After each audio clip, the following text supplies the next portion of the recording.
no texto que vamos refletir nessa noite, Lucas, Evangelho de Lucas, lá no capítulo 9, Lucas capítulo 9, eu quero ler com você alguns versículos da palavra, estão ali dos versos 57 até o verso de número 62, abra sua Bíblia aí, deixa ela aberta. Lucas capítulo 9, verso 57 até o verso de número 62. Você está comigo aí? Dá um amém bem forte. Amém? Graças a Deus. Vamos ler a palavra. Indo eles caminho fora, alguém disse: seguir-te-ei para onde quer que você for. Mas Jesus respondeu: as raposas têm os seus covis, as aves dos céus têm ninhos, mas o Filho do homem não tem onde reclinar a cabeça. A outro disse Jesus: segue-me. Ele, porém, respondeu: permite-me ir primeiro sepultar o meu pai. Mas Jesus insistiu: deixa os mortos sepultar os seus próprios mortos. Tu, porém, vai e prega o reino de Deus. Ainda outro disse: seguir-te-ei, Senhor, mas deixa-me primeiro despedir-me dos de casa. Jesus replicou dizendo: ninguém que tendo posto a mão no arado e olha para trás é apto para o reino de Deus. Eu vou enfatizar novamente essa frase: ninguém que tendo posto a mão no arado e olha para trás é apto para o reino de Deus. Diga comigo: ninguém que pôs a mão no arado e olha para trás é apto para o reino de Deus. Olha para o seu irmão, diga para ele: ninguém que pôs a mão no arado e olha para trás é apto para o reino de Deus. Esse texto fala sobre uma das mais importantes características daqueles que servem a Deus, que é justamente a capacidade que eu e você desenvolvemos através da presença de Deus, de termos um compromisso com Ele. Afinal de contas, seguir a Jesus não é como seguir um time de futebol. Seguir a Jesus não é como você admirar um artista, uma pessoa que tem muitos talentos. Seguir a Jesus, sem dúvida nenhuma, é o mais fascinante projeto de vida que uma pessoa pode ter. Seguir a Jesus é muito mais do que simplesmente me envolver com a igreja. Seguir a Jesus é muito mais do que frequentar uma célula, do que assistir um culto, do que estar na presença dos irmãos. Seguir a Jesus define um novo padrão em nossas vidas. E todas as pessoas que com seriedade na sua vida seguem ao Senhor, temem ao Senhor e têm ao Senhor como o seu mais maravilhoso bem, certamente essas pessoas prosperam, são abençoadas e têm uma vida de vitórias.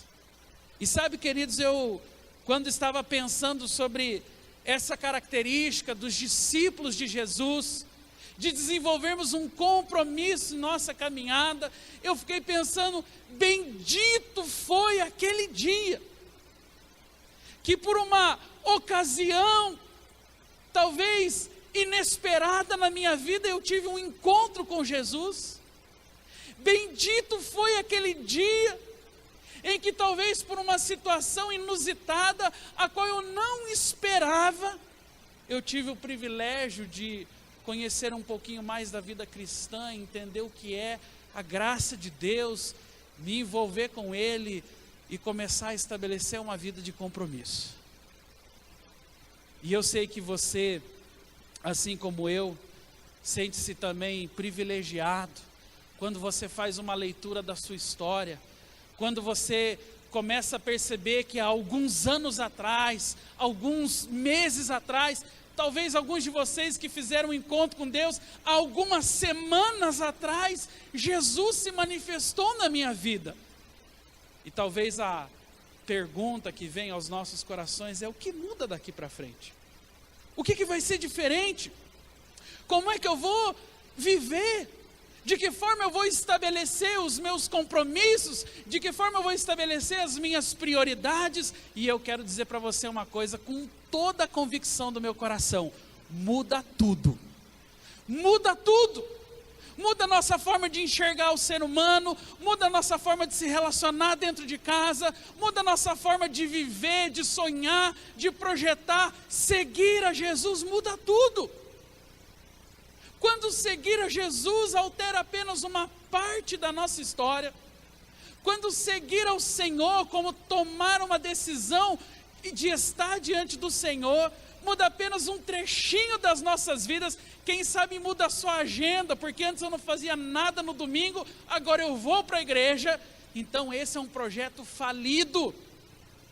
Então esse é um projeto sem expectativa nenhuma de que Deus vai atuar. Mas quando eu entro na vida cristã, e quando eu começo a seguir ao Senhor, e eu tenho consciência, tudo vai mudar, ainda que demore, ou ainda que seja mais lento do que eu gostaria. Se eu tenho essa consciência de que tudo vai mudar, então eu estou no caminho certo. Então eu sei que embora hajam lutas, que embora hajam dificuldades, que embora trilhar esse caminho da fé exige da minha vida, sem dúvida nenhuma, um preço alto, eu sei que um dia eu vou colher os frutos, e eu sei que um dia eu vou desfrutar de todos os detalhes que o Senhor reservou para a minha vida. E isso é maravilhoso, sabe? Isso é viver em novidade de vida, e isso é viver em novidade daquilo que Deus tem para fazer nas nossas histórias. E é tão triste a realidade contrária. É tão decepcionante quando alguém muda apenas um dia da semana, quando alguém define apenas: agora eu vou dizimar, eu vou ofertar, agora eu vou fazer algum ato onde Deus vai gostar da minha vida, e muitas vezes deixa de viver o melhor do Senhor, deixa de desfrutar de todos os princípios que Ele dispôs para as nossas vidas. E é tão bom seguir ao Senhor, é tão perfeito saber que a caminhada do Senhor, ela tem reservado para as nossas vidas vitórias grandiosas. Então hoje eu quero ministrar esse tema com você. Seguir a Jesus é o mais fascinante projeto da minha vida. Você pode dizer isso comigo? Diga comigo assim: seguir a Jesus é o mais fascinante projeto para a minha vida. Amém? Olha para o texto aí, você está com a tua Bíblia aberta. Olha o texto de Lucas 9, verso 57. E nós temos aqui uma história onde visivelmente a Bíblia descreve 3 tipos de posturas, 3 definições diferentes, 3 formas diferentes de encarar essa vida onde eu vou seguir a Jesus. Sabe, talvez existam muito mais, e eu acredito que sim. É possível que, olhando para essas posturas, talvez você olhe para alguma delas, tenha que corrigir algo em sua vida, mas é possível também que você olhe para essas 3 posturas e fala: pastor, mas ainda tem mais essa, aquela e aquela outra. Eu acredito.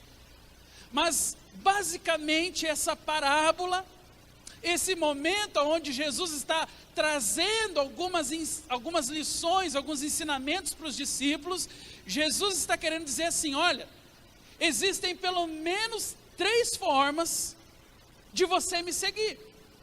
Existem pelo menos 3 posicionamentos diferentes, os quais são observados no meio do povo, os quais são observados no meio da igreja, e que nos levam a pensar que essas maneiras precisam ser corrigidas. Caso isso não aconteça, dificilmente a graça de Deus se manifestará sobre as nossas vidas. E Jesus cita 3 indivíduos, 3 situações da vida, 3 momentos da história de pessoas, onde nas suas encruzilhadas, onde nos seus momentos de definição, eles precisaram optar, para onde eu vou, o que eu faço, e eu creio que eu e você também estamos constantemente passando por situações como essas, onde precisamos optar, o que eu faço agora, como é que eu vou reagir daqui para frente, diante da atual situação, como é que eu devo me portar?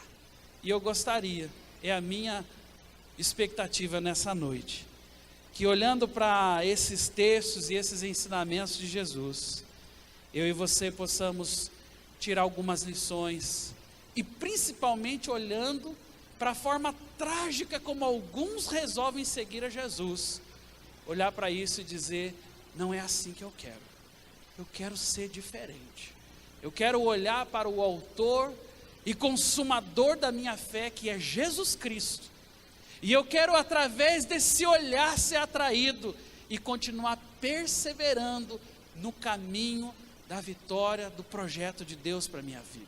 Aqui existe uma figura agrícola, onde basicamente o Senhor Jesus está dizendo sobre as pessoas que olham para trás, sobre as pessoas que em determinada altura da sua vida, em determinado momento da sua história, são tentados a olhar para trás. E ele começa refletindo sobre a postura de uma primeira pessoa. E nesse caso, eu gostaria de citar esses versículos, são os versículos 57 e 58, olha aí na sua Bíblia, e ali se aproxima alguém de Jesus, alguém com expectativa de segui-lo, e veja o que a palavra diz, indo caminho afora, alguém disse, seguir-te-ei para onde quer que fores, mas Jesus respondeu, raposas têm covis, aves dos céus têm ninhos, mas o Filho do Homem não tem onde reclinar, o que diz aí? A cabeça. O Filho do Homem não tem onde reclinar a sua cabeça. E aqui eu gostaria de tratar de um primeiro tipo de pessoa que serve a Jesus, que muitas vezes começa a seguir ao Senhor. É a pessoa que não tem clareza dos custos. É uma pessoa que ela assume um compromisso inadvertidamente. Essa pessoa, ela é rápida para assumir um compromisso. Essa pessoa, de forma inadvertida e sem clareza dos custos, pode naturalmente dizer, Senhor, como disse esse rapaz, Senhor, eu vou te seguir para onde quer que fores.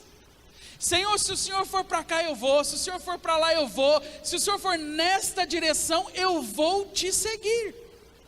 É alguém que se antecipa para Jesus, é alguém que antes do Senhor o desafiar, antes que Jesus fazer uma proposta para o seu coração, essa pessoa já dá um salto na frente e fala, eis-me aqui, Senhor, eu já estou pronto, eu vou te seguir, eu vou estar junto do Senhor, eu vou aonde o Senhor for, e mesmo que haja desafios, eu estarei ali. E essa pessoa, de uma forma inadvertida, ela se posiciona sem calcular custos. E aqui há algo interessante. Eu tirei uma lição recente numa condição dessas. Certa vez eu estava precisando fazer um serviço na minha casa, e eu liguei para um rapaz fazer esse serviço, e ele estava muito ocupado, né? Tinha alguns outros serviços na frente, e eu falei, então eu vou esperar, né? Só que era realmente uma pessoa que tinha muitos outros serviços, e eu esperei um certo tempo para que ele pudesse mexer então lá na minha casa.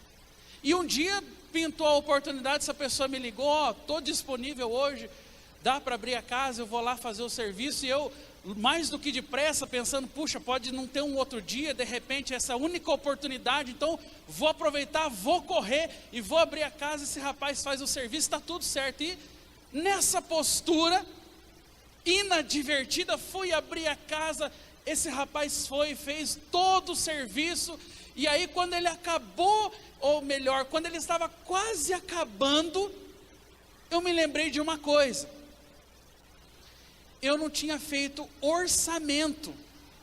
Já aconteceu isso com você? Você pede a pessoa para fazer o serviço, e a pessoa vai e faz, só que de repente eu vi aquele cara subindo no telhado, descendo do telhado, subindo escada, e eu falei, meu Deus, eu não fiz o orçamento. E se esse cara falar que é R$1.000, eu tenho que pagar R$1.000. Eu sei que foi me dando um desespero, perto da hora de perguntar o valor, porque eu percebi, eu falei para ele, vai e faz.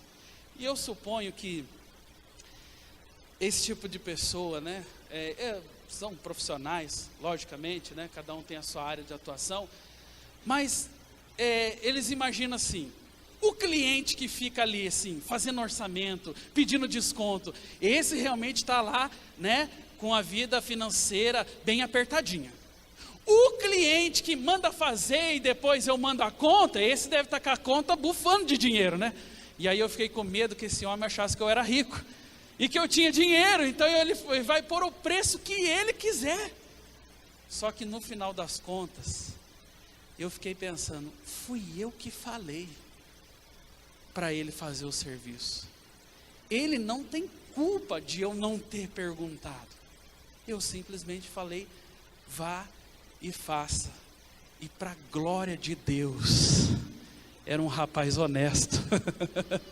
E ao final, aquele susto foi embora, porque quando ele me deu a conta, não era tudo aquilo que eu imaginava, e ele podia ter se aproveitado e falado, não se preparou, não calculou o custo, então eu vou colocar o preço lá em cima. E sabe, queridos, eu olho para essa minha experiência, e suponho que muitos de nós vivemos uma experiência parecida com essa na vida espiritual. Às vezes, fazemos promessas para o Senhor, fazemos declarações para Deus, não é raro, não são poucas as vezes que tomados pela emoção, tomados pela alegria, tomados pelo momento que nós estamos vivendo, lançamos as mais duvidosas promessas para o Senhor. E sabe, eu creio que existe sim uma euforia que é saudável no meio do povo de Deus. Eu creio que existe sim momentos de entusiasmos que são saudáveis no meio do povo de Deus, mas é muitas vezes em momentos de euforia, em momentos de entusiasmo, em momentos de grandes emoções, que eu sou levado a fazer as promessas para Deus, sem calcular os custos, sem perceber o quanto aquilo exigirá do meu compromisso. E olhando para isso, eu me lembrei de um texto da palavra, vou pedir para o João projetar para nós, onde lá no livro de Lucas mesmo, né, a Bíblia fala, nos faz a seguinte advertência, olha, qual de vós, que pretendendo construir uma torre, não se assenta primeiro, eu grifei ali em vermelho, a Bíblia diz assim, para calcular a despesa e verificar se tem os meios, para que está escrito ali? Para concluir. Todo projeto iniciado tem por objetivo a sua conclusão. Quantas casas nós vemos por aí, quantas construções abandonadas, projetos que ficaram anos e anos e anos, e às vezes por falta de administração, por falta de cálculo dos custos, por falta muitas vezes de entender que haveria despesa sim no meio do caminho, é que esses projetos ficaram abandonados. Nós constantemente fazemos isso com a vida. Pegamos a vida de qualquer jeito, alçamos o voo do jeito que dá, e só quando estamos voando é que vamos lembrar, não temos combustível, não temos o suficiente para chegar ao fim, o que demonstra muitas vezes uma postura inadvertida para com o nosso compromisso com Deus. Aquele homem, ele dá um salto na frente de Jesus, e ele fala: Jesus, eu vou te seguir aonde quer que o Senhor for. Aonde quer que o Senhor for, lá eu estarei. Aquele homem estava alçando um voo maior do que ele poderia. Naquele momento ele estava fazendo uma declaração, a qual ele não tinha pensado sobre os custos. Ele estava sendo inadvertido. E é exatamente nesse momento que Jesus coloca aquele homem em uma posição de reflexão, e ele fala: olha, você quer me seguir? Você tem realmente por projeto de vida caminhar comigo? Você quer ir atrás de mim? Então, deixa eu te explicar uma primeira coisa. As aves dos céus não têm ninhos, têm os seus ninhos, né? As raposas têm os seus covis. E aí ele vai dizer: mas o Filho do Homem não tem onde reclinar a cabeça. Sabe, Jesus, ele mostra para esse rapaz que seguir a ele não daria direito a plano de saúde, a aposentadoria, não daria todos os privilégios do qual ele gostaria, não estaria automaticamente liberando sobre ele uma cesta básica mensal, sei lá, um cartão de crédito. Muito pelo contrário. Jesus deixa claro que na sua missão existe uma série de desafios. Uma série de desafios. E é sobre isso que eu gostaria de discorrer com você nessa noite. Quais os custos do compromisso que você assumiu? Quais os custos da vida que um dia nós entregamos no altar do Senhor? Será que eu tenho parado para pensar? Ontem o bispo João Carlos tocou nesse assunto, falando para nós casais, dizendo sobre os desafios da vida, sobre as lutas, deixando bem claro que todos nós, independente da nossa situação, cristão ou não, evangélico há 10, 15, 20 anos ou não, todos nós temos as nossas lutas, todas nós temos as nossas dificuldades no meio do caminho. A pergunta é: eu estou disposto a continuar? E eu tenho clareza dessas lutas, ou simplesmente elas nos pegam de surpresa? Porque há muitas pessoas que assumem um compromisso com Deus e na primeira questão que dá errado na sua vida, começam a culpar ao Senhor, porque, ó Pai, eu imaginei que seria totalmente diferente. Deus, eu jamais imaginei que naquele dia glorioso, onde o Senhor se manifestou sobre a minha vida, foi um tempo tão importante, o meu coração se sentiu cheio da Tua presença, eu me arrepiei todo. Eu jamais imaginei que depois de uma experiência tão bonita, fosse me acontecer tal tragédia. E não são poucas as pessoas que no meio do caminho tem que voltar para trás, tem que voltar para o fim da fila, porque por posturas inadvertidas, assumiram compromisso sem calcular os custos, e isso trouxe sérios prejuízos. É importantíssimo olharmos para a palavra de Deus, calcularmos a despesa e verificarmos se nós temos um meio de concluir, porque a Bíblia é muito clara quando ela diz assim: aquele que começou a boa obra em nossas vidas, há de concluir até o dia de Cristo Jesus. O nosso Deus é Deus de começo, mas é Deus de fim. O nosso Deus é Deus que inicia obras, mas é Deus que conclui as obras dentro dos nossos corações. Jesus adverte esse primeiro homem, mas aparece um segundo, e eu queria que você, na sua Bíblia, lesse comigo os versos 59 e 60, onde um segundo Jesus desafia, diferente do primeiro, que salta à frente e já se coloca à disposição para seguir a Jesus, o segundo é desafiado. Esse segundo, Jesus coloca um desafio diante dele e diz exatamente assim, se você está com a tua Bíblia, está escrito assim: a outro disse Jesus, segue-me. E ele, porém, respondeu, Senhor, permite-me ir primeiro sepultar o meu pai. Mas Jesus insistiu, deixa os mortos os sepultar os seus próprios mortos. Tu, porém, vai, e a palavra de Deus diz, prega o reino de Deus. Veja, esse segundo, ele se apresenta de uma outra forma. E aqui ele está exatamente refugando o chamado de Jesus. E aqui ele está exatamente se esquivando de um desafio que estava à sua frente. Que desafio era esse?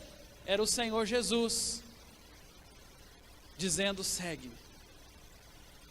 O chamando para uma vida de desafios, mas antes que ele pulasse à frente, Jesus disse, venha, me siga. E aquele homem usa uma poderosa desculpa, pelo menos aos nossos olhos, porque ele fala, Senhor, eu vou te seguir, eu vou, mas deixa primeiro eu sepultar o meu pai, primeiro deixa eu voltar para minha casa. E aí deixa eu explicar uma coisa, que talvez não seja claro para muitos de nós. Sepultar o pai dele não significa exatamente que o pai já estava morto, e nem que o pai estava lá numa situação fúnebre, um velório. Não, não é isso não.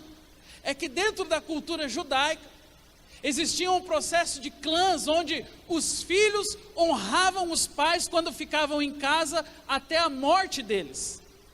Então naquele caso, aquele homem, até mesmo por um princípio familiar, ele precisava preservar sua honra familiar, então esperaria o seu pai morrer. Mas veja algo, Jesus já tinha lançado um desafio para o coração daquele homem. E esse desafio diz respeito à superioridade do reino de Deus. Aquele homem podia ter o mais importante argumento para se esquivar do seu chamado. Tudo que ele estaria fazendo é colocando o reino de Deus abaixo dos seus valores pessoais. E aqui existe uma segunda e interessante lição para as nossas vidas, que é a lição onde, seguindo a Jesus, muitas pessoas adiam indefinidamente o seu compromisso. São pessoas que estão sempre deixando para amanhã. Pastor, esse negócio de igreja é coisa para velho, é coisa para gente que já não tem mais nada para fazer na vida, sabe, ficar se reunindo, falando sobre problemas, sabe, isso é uma coisa que não tem a ver com a minha vida é agitada, é dinâmica, eu tenho um monte de coisas para realizar. E muitas vezes olhar para o reino de Deus, por esse ponto de vista, nos faz colocar o reino de Deus em posição inferior às nossas escolhas pessoais.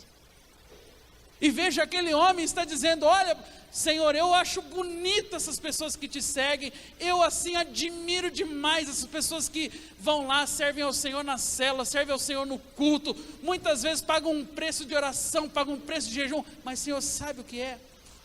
Eu tenho uma cultura familiar para preservar, eu tenho valores que eu preciso dar continuidade, eu tenho coisas para resolver, a minha vida tem um ritmo acelerado. E aqui a gente começa a perceber como que facilmente nós deixamos com que o reino de Deus, às vezes, tenha menos importância do que os nossos valores pessoais. Eu separei 2 textos da palavra, para compartilhar com você. O primeiro está em Lucas 14, versículo 16 em diante, onde, se você quiser acompanhar aqui comigo, talvez fique até mais fácil aqui no Data Show, onde a Bíblia ela traz algumas informações, e aqui é uma história interessante, onde diante de um desafio, Jesus percebe algumas posturas, e olha o que a Bíblia diz, através desse texto: certo homem deu uma grande ceia e convidou muitos à hora da ceia. Enviou o seu servo para avisar os convidados, dizendo: vinde, porque tudo já está preparado. E não obstante, todos a uma começaram a excusar-se. E aí, o primeiro usou a desculpa, dizendo: comprei um campo, e eu preciso vê-lo. Rogo-te que me tenhas por escusado. Passa para mim. O outro diz: eu comprei 5 juntas de bois, e eu vou experimentá-las. Rogo-te que me tenhas por escusado. Ainda um outro disse: eu casei-me, e por isso eu não posso ir. E voltando o servo, tudo contou ao seu senhor. Então, irado, o dono da casa disse ao seu servo: sai depressa para as ruas, becos da cidade, e traz para aqui os pobres, aleijados, cegos e coxos. Olha o que a palavra de Deus diz. Então, irado, o dono da casa, irado. Sabe qual é a figura? É a figura de Jesus. Era uma outra parábola sendo contada aqui para ilustrar exatamente a postura de muita gente em relação a Deus e o seu reino. E é exatamente naquele ponto onde a Bíblia diz: irado, o seu Senhor deu uma outra ordem aos seus servos. E qual foi o motivo de tão grande ira? Por que é que o Senhor se decepcionou tanto? Por que é que Deus, na figura desse texto, ficou indignado com a posição daquelas pessoas? Simplesmente porque a Bíblia fala que Ele preparou um grande banquete. E eu quero dizer para você, o reino de Deus é um grande banquete. O reino de Deus é um lugar aonde na sua presença eu me abasteço, sou fortalecido. É onde na sua presença eu sou preenchido pelo Espírito. Há um banquete espiritual, o qual é difícil mencionar todos os seus benefícios, mas o reino de Deus é muito bom. Eu tenho certeza que você, quando faz uma comida gostosa, e sei que no nosso meio tem muitos irmãos que são habilidosos em culinária, mas suponha que você faz uma comida muito gostosa, e que você gostaria de convidar algumas pessoas para que pudessem comer daquela comida gostosa. Então você sai perguntando para um, para outro, para outro e para outro, e eles vão recusando. Certamente você não perguntou para nenhum pastor, porque pastor não recusa, né? Mas você faz um banquete gostoso, e é decepcionante quando você leva um não. Deus estava vivendo isso. O primeiro homem, ele fala: venha ao banquete, vamos comer, vamos beber, o nosso Senhor preparou algo extraordinário e maravilhoso. E qual foi a primeira desculpa que apareceu aí? Qual foi? Casei-me. Esse rapaz tinha recentemente casado. Casei-me, olha, infelizmente não vai dar. Eu ainda estou em lua de mel. Eu ainda estou vivendo lá em casa, sabe, um momento gostoso ainda de euforia com a minha esposa, né? Um momento maravilhoso, é uma lua de mel estendida. Então, olha, infelizmente não vai dar. Eu já estou casado, né? Cumprindo aí a promessa do pastor Éder aqui, que muitas pessoas vão casar em breve através desse ato profético que foi feito em nome de Jesus. Quem toma posse, diga amém. Amém. Glória a Deus. Tem solteiro nessa igreja, hein? Glória a Deus. Mas esse rapaz tinha casado. E a desculpa dele não era uma desculpa ruim, não. Era uma boa desculpa. Eu me casei. Não vai dar para ir. O texto continua. E o segundo diz que ele comprou um campo. Eu comprei um campo e agora preciso ver. O terceiro, a Bíblia, na verdade o Caseme era o terceiro, né? O primeiro, a Bíblia fala que comprou um campo. O segundo comprou 5 juntas de bois. Irmãos, transfira isso para os nossos dias, né? Eu suponho que juntas de bois, naquela época, tinha a ver com algo na área do transporte, né? Se não tinha a ver, talvez seja alguma coisa muito parecida, mas digamos que você hoje tivesse condições de comprar 5 carros importados, cada um com um motor diferente, cada um com uma característica diferente. Você imagina, você ia precisar dispor de tempo para experimentar todos os carros, para poder colocar todos eles para rodar. Então aquele homem tinha uma desculpa: olha, eu não posso ir não, eu acabei de comprar 5 juntas de bois. E as desculpas na verdade foram só aumentando. Uma hora era se casou, a outra hora era comprei um campo, a outra hora era eu comprei 5 juntas de bois. E a tendência das desculpas é ir sempre aumentando. Nesse ponto da mensagem, eu quero fazer uma pergunta e você não precisa me responder. O que tem impedido você de viver o melhor de Deus para a sua vida? O que tem nos impedido de desfrutar de um banquete celestial? É o próprio casamento? São os campos, ou seja, é aquilo que você tem conquistado? São as juntas de bois, são os benefícios da vida, são os carros, é os imóveis, é o namoro, é o casamento, são os meus projetos de vida, seja qual for, tudo isso tem muito a ver com aquilo que deixou o Senhor irado, a ponto de dizer, né, o dono da casa sai por aí e começa a pegar pessoas que queiram esse banquete. Ainda no livro de Lucas, que é um livro muito desafiador, vou pedir para o João projetar para mim, um texto bem conhecido que é da parábola da semeadura. E aqui a Bíblia está falando sobre os lugares que a semente cai. E entre as diversas terras que simbolizam o coração, simbolizam a nossa vida, a Bíblia fala que a semente um dia cai entre os espinhos.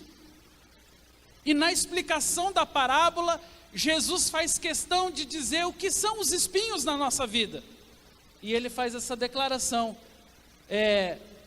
a que caiu entre os espinhos são os que ouviram, ou seja, você ouviu, você recebeu a palavra, ela foi deitada sobre um solo, e esse solo são os nossos corações, são as nossas vidas, a semente está aí, nós recebemos a palavra, nós ouvimos, a palavra diz o quê?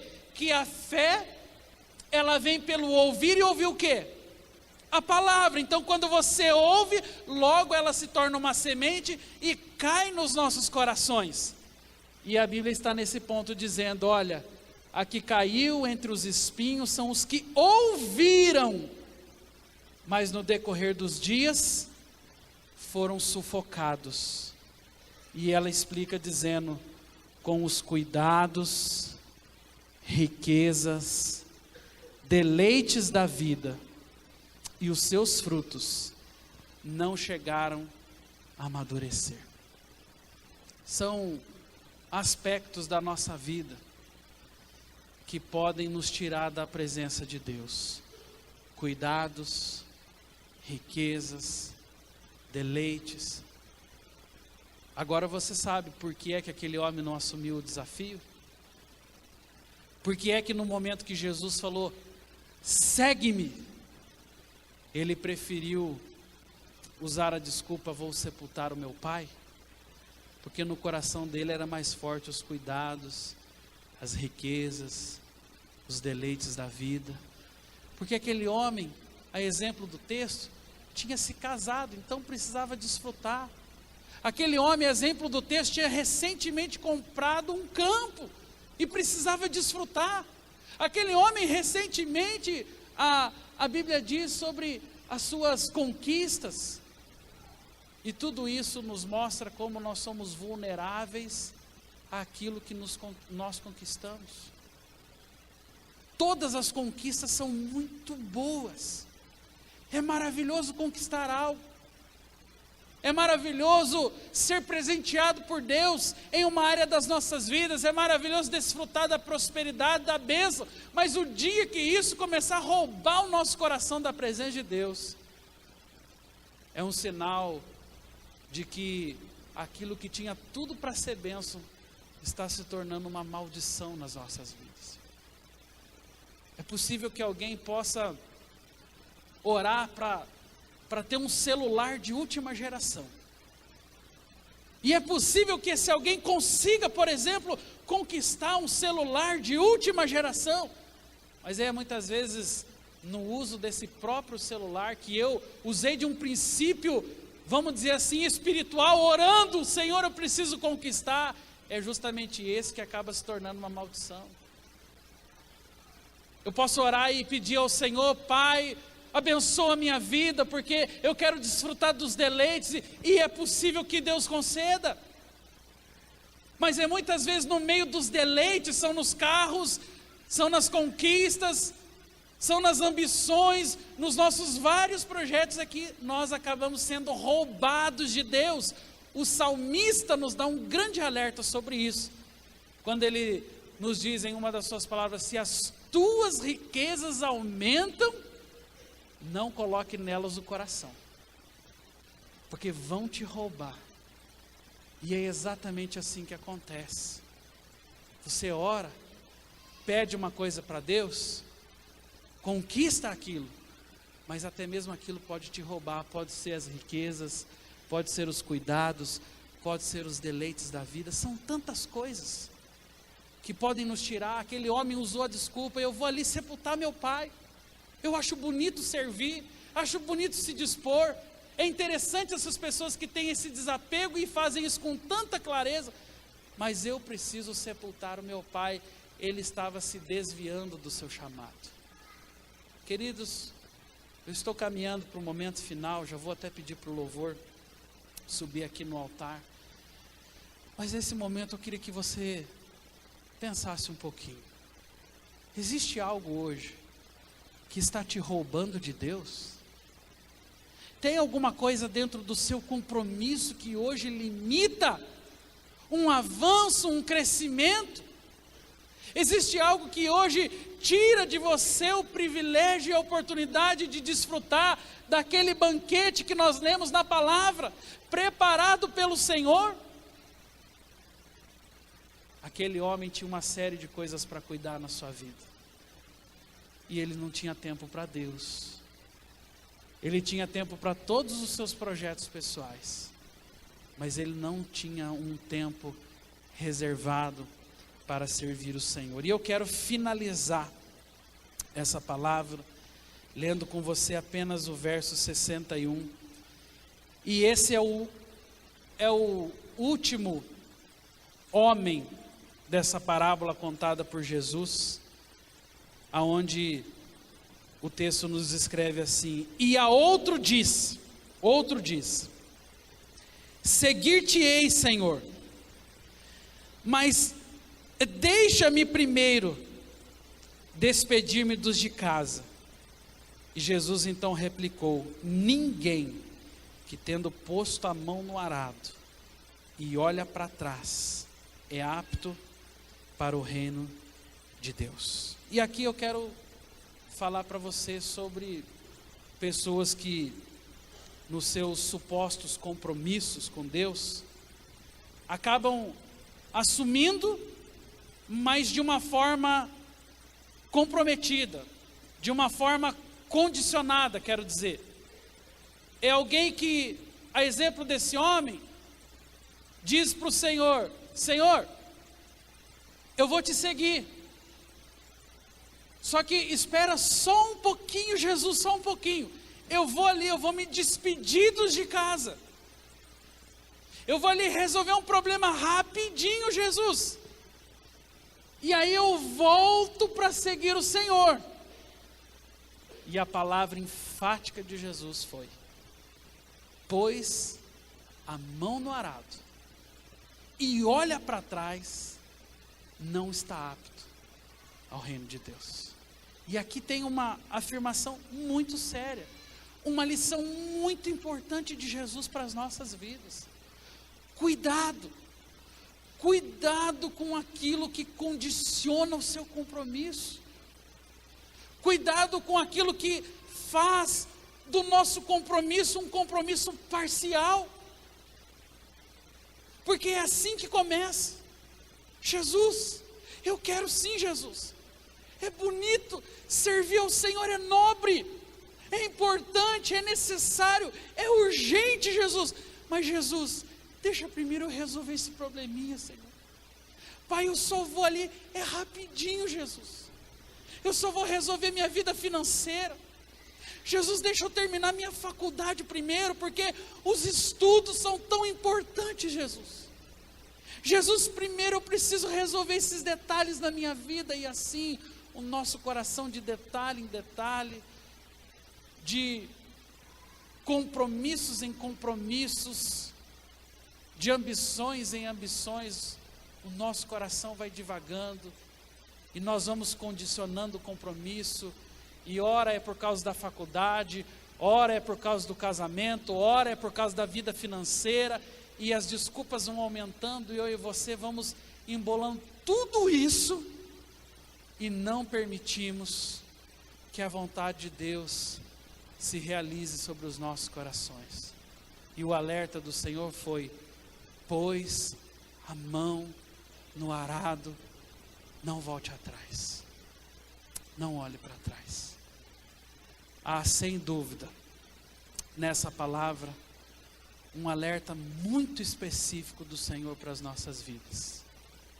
Eu não sei em que fase do seu relacionamento com Deus você está. Eu não sei se você, recentemente agora, talvez nesse encontro com Deus, falou: Senhor, eu vou te seguir. Deus, o projeto da minha vida daqui para frente é o Senhor. Eu não sei se você, talvez há 20, 30 anos atrás, 50 anos, não sei, tomou uma decisão e falou: Deus, eu vou te levar a sério.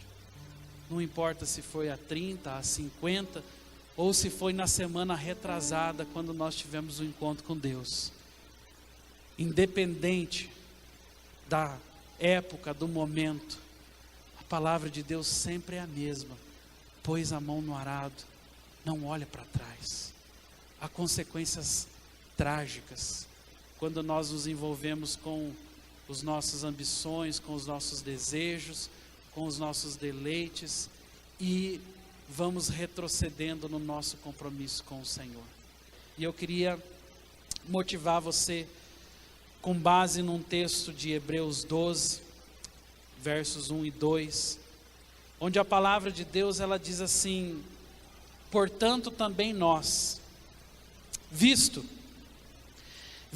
que temos a rodear-nos tão grande nuvem de testemunhas, a Bíblia diz, desembaraçando-nos de todo o peso do pecado que tenazmente nos assedia, corramos com perseverança a carreira que nos está proposta, olhando firmemente para o autor e consumador da fé, Jesus, o qual, em troca da alegria que lhe estava proposta, suportou a cruz, não fazendo caso da ignomínia, e está sentado à destra do trono de Deus. A Bíblia diz: corramos com perseverança, olhando para o autor e consumador da nossa fé, Jesus Cristo. Jesus Cristo. Não tire os seus olhos do Senhor. Não tire os seus olhos da presença de Deus. Deixe Jesus ir à frente. Tome o Senhor como referência para a sua vida, e eu tenho certeza que você vai desfrutar do melhor dele para a sua vida. Amém? Eu quero te convidar nesse momento a se colocar em pé. E eu gostaria muito de desafiar você nessa noite.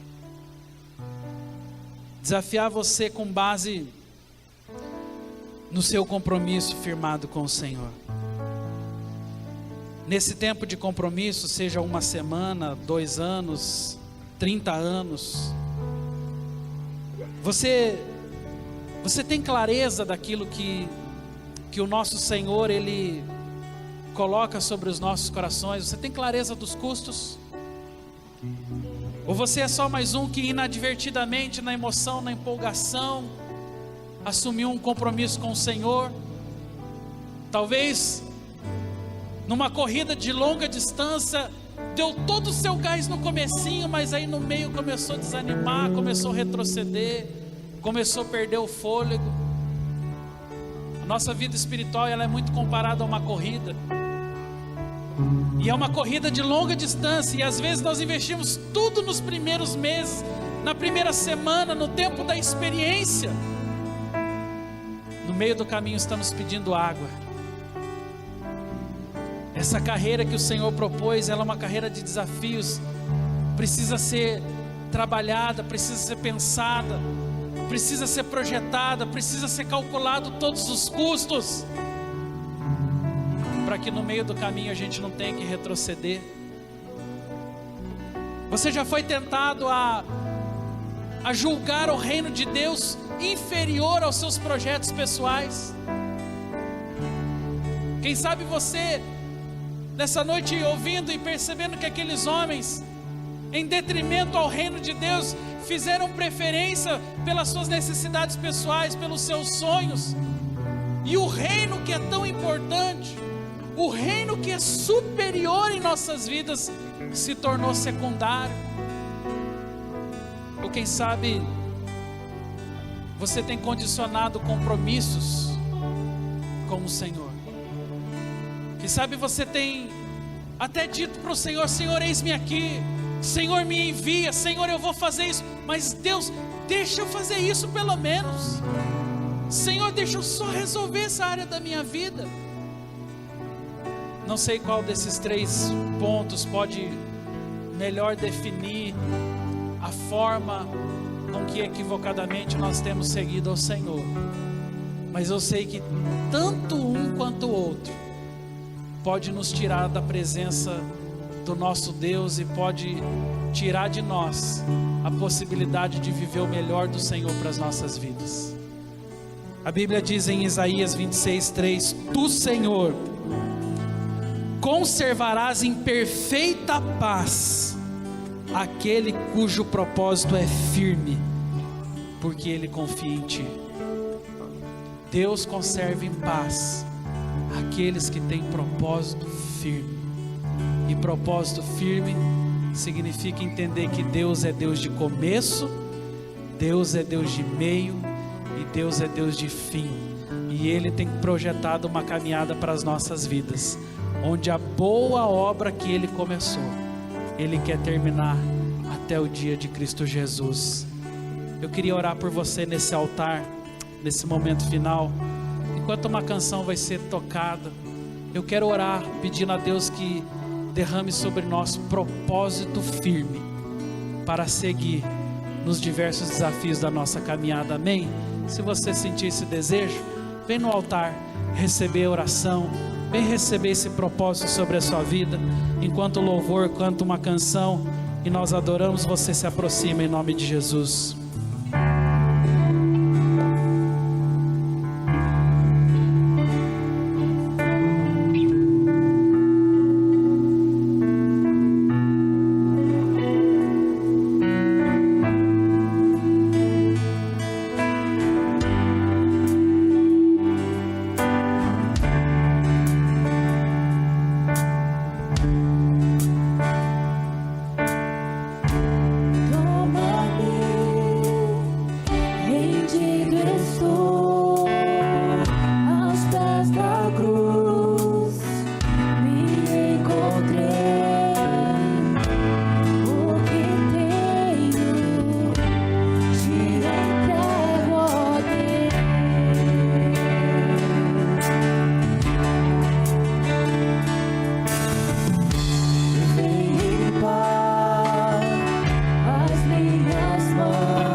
uma de suas mãos sobre o seu coração nessa hora.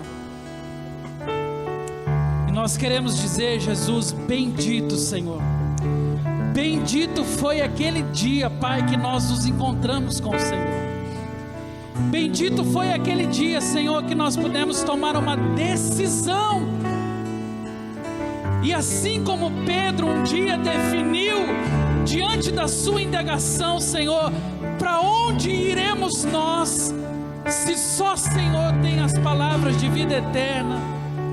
Bendito foi aquele dia que nós decidimos, Senhor, decidimos te seguir, ir atrás do Senhor, que nós decidimos, ó Pai, firmar um compromisso com o Senhor. Bendito foi esse dia, Jesus. Mas nós reconhecemos, Pai, que no meio da caminhada, muitas vezes somos seduzidos, ó Pai. Muitas vezes, Pai, somos enganados. Muitas vezes, Senhor, de uma forma, Pai, descompromissada, deixamos de comer o banquete do Senhor, deixamos de viver o melhor do Senhor nessa terra.